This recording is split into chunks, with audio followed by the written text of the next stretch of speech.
Hello guys, good evening. It's me again, Shade Travelers. For tonight video guys, papakita ko sa inyo kung ano yung night routine skincare ko before I go to sleep.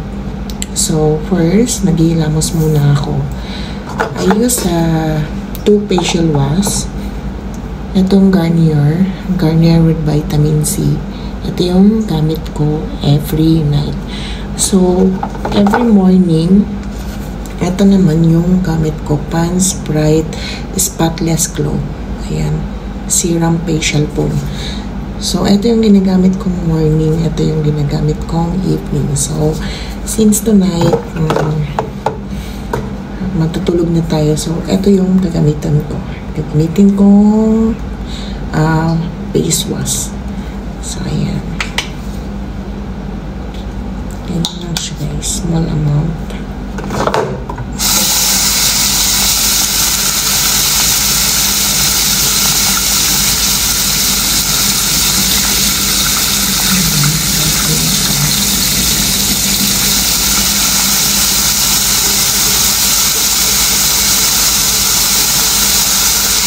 So, habang inantay ko siya, nilid ko siya ng about 15 minutes.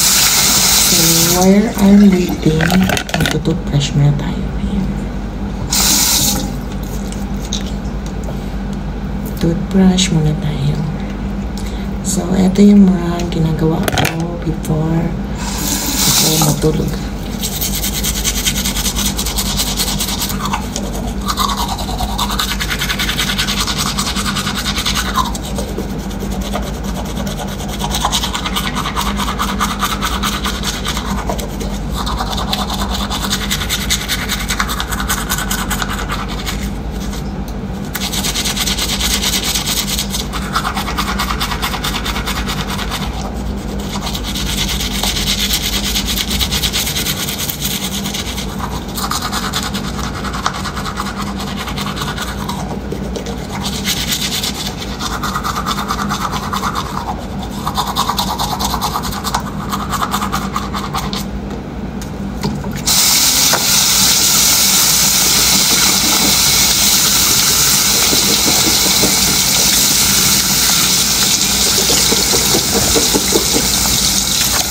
So,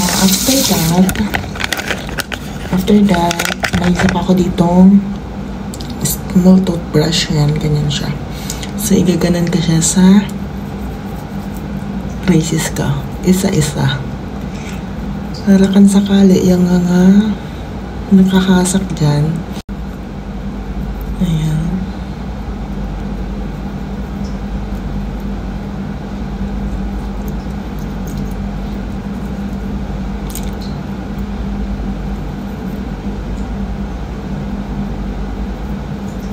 May isa-isa ka talaga yan guys. Rara ka talaga. Ayan. Ayan. So, okay na.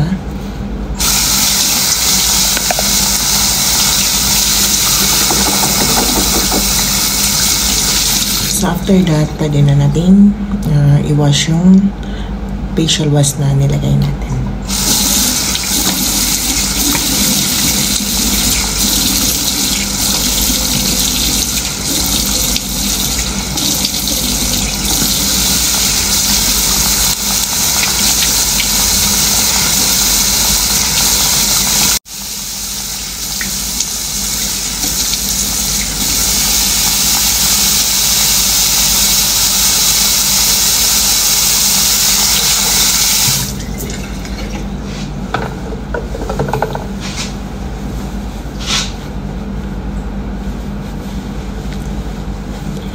Ayan, so malinis na siya guys. So ready for skincare. Meanwhile, so ayan guys, tapos na ako maghilamos. So ready na for skincare. So actually ito yung every night kong ginagawa bago ako matulog. Madali lang naman yung yung skincare night ko bago ako matulog. So for my toner, ito lang yung ginagamit kong toner after ko maghilamos ng Garnier face wash. So, ito rin siya, Garnier din. Vitamin C cleansing water. So, ito lang yung ginagamit ko sa mukha ko. kahit na magtanggal ako ng makeup, ito rin ang ginagamit ko. So, maganda siya. Para lang siyang water. So, hiyang siya sa akin eh. Kasi hindi siya masyadong irritated. Yung skin ko kasi, pag masyadong matapang yung ginagamit kong mga skincare sa face ko, nag-ano siya, nag-irritate. So, once na nasisikatan ako ng araw, mahapdi siya. So, ito lang yung ginagamit ko na skincare, skin na toner ko sa mukha ko. Ayan.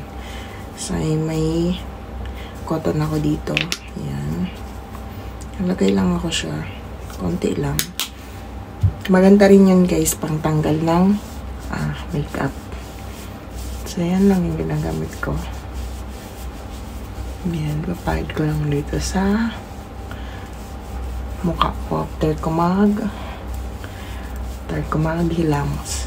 So, ito lang. Hanggang sa liig. Ayan. So, yan siya. Then, sa noo. Then, yan.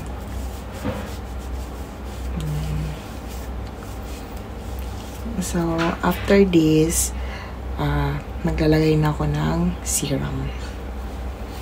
So, ito yung binili kong serum sa Pilipinas nung nagbakasyon ako.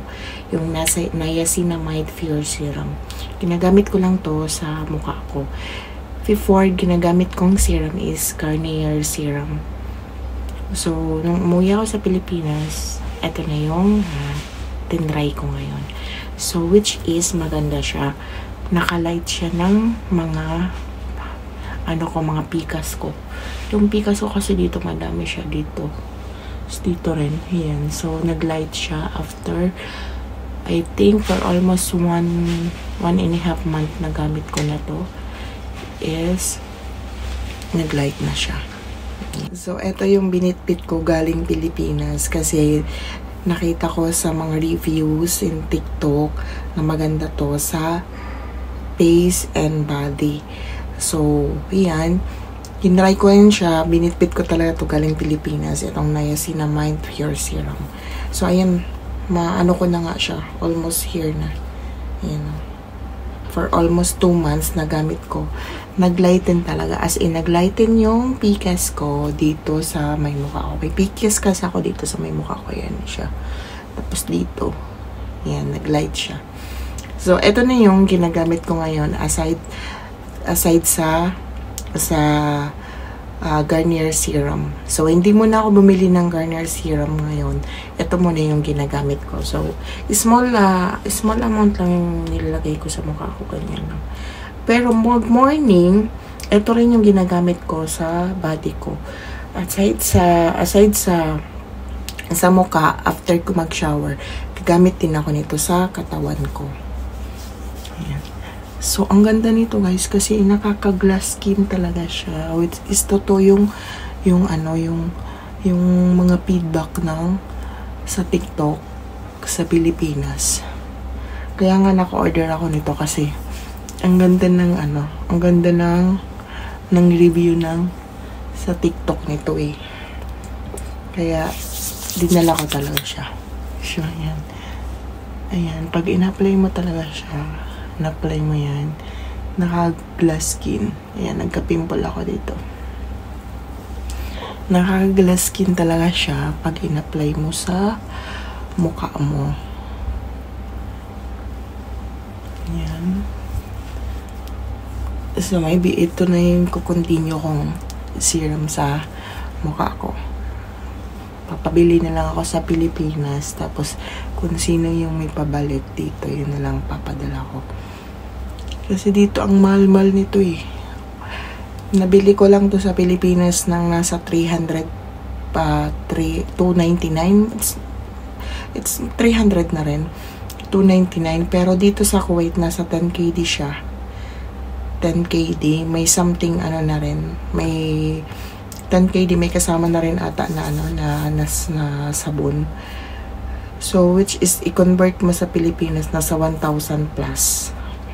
So, yung ganito dito sa Kuwait na sa mahigit 1,000 plus. So, pag may umuwi na lang sa Pilipinas, tapos pag bumalik, papadala na lang ako ng ganyan. Papabili na lang ako. Ayan. So, tingnan mo guys, naka-glass skin siya. Ayan. So, papatuyuin ko lang siya. Tapos, lalagay na ako ng cream sa mukha ko. So, ito rin yung ginagamit kong cream. Ayan. Garnier din. Ayan. Pass Bright. Actually, matagal ko na tong ginagamit. So, maganda to sa skin ko. Nagla-light yung skin ko nito. Ayan. Actually, ang dami ko nang sinubukang mga skincare. Ang dami ko na tinry ng mga skincare. So, hindi ko pagpapalit yung Garnier. Kasi, napakaganda talaga nito sa skin. Sa mukha. So, ayan. After ko na mag-serum ng niacinamide, ito na yung ilalagay ko sa mukha ko.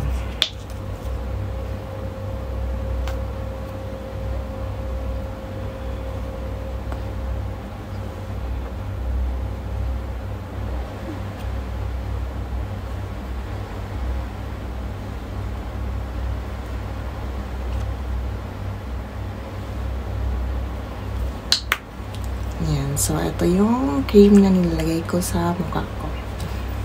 Spread lang natin.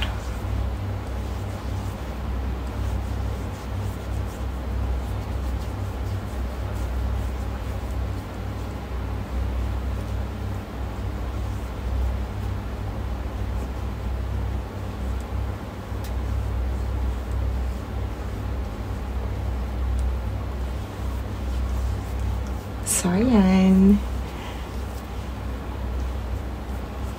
So, ayan lang yung mga skincare ko na nilalagay. And last one, ito yung nilalagay ko sa lips ko. Labello. Labello na watermelon. So, ayan. Ito ang pinakalas na nilalagay ko sa lips ko. Wala ako matulog.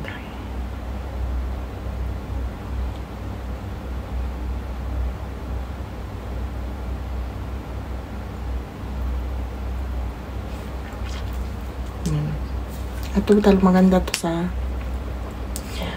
to sa lips, lalo na if nagda-dry yung lips nyo. So try nyo to guys. Ito yung ginagamit ko, watermelon shine. Ayan yung flavor niya, watermelon shine.